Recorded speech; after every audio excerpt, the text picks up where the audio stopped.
Jefferson Airplane's Surrealist Pillow stands as one of the definitive statements of 1967, both as a cornerstone of San Francisco's burgeoning psychedelic scene and as a bridge between folk rock's acoustic intimacy and the exploratory soundscape of the counterculture.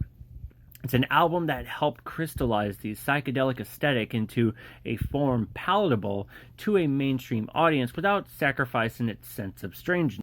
The album's two most famous singles, Somebody to Love and White Rabbit, are rightly celebrated as cultural touchstones. Grace Slick's addition to the band brought not only a commanding vocal presence, but also a sharpened artistic edge. The song Somebody to Love, originally from Slick's previous band, The Great Society, is transformed into a searing demand for connection amid disillusionment.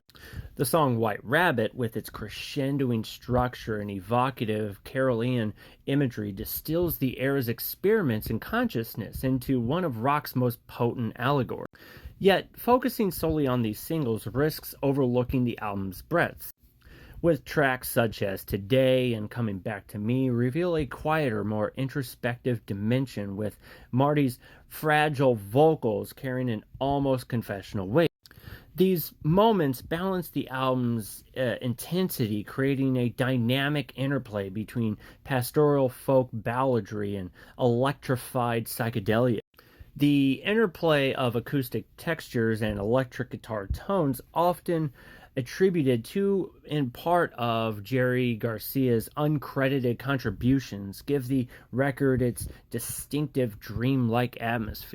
Musically, Surrealistic Pillow is less about technical virtuosity than it's about mood and layer.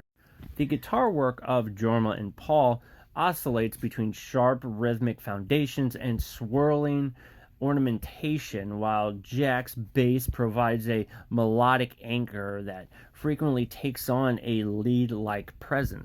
The production is hazy but not unfocused. It situates the listener inside a kind of reverie where clarity and distortion coexist.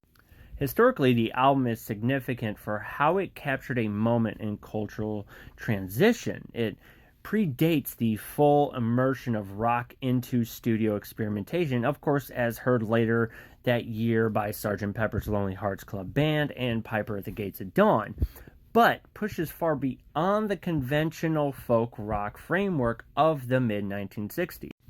It is a document of a scene in motion, still tethering on songcraft and harmony, but already leaning towards the improvisational and the transcendental. Nearly 6 decades on, Surrealistic Pillow retains both a historical value and its aesthetic resonance.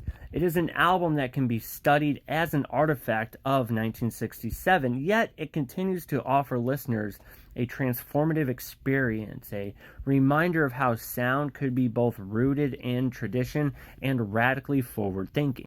So the album is a pivotal work that captured the psychedelic spirit at its moment of emergence. Surrealistic Pillow remains essential not only for what it represents historically, but for an enduring power of its songs. So if you haven't listened to this album, check it out.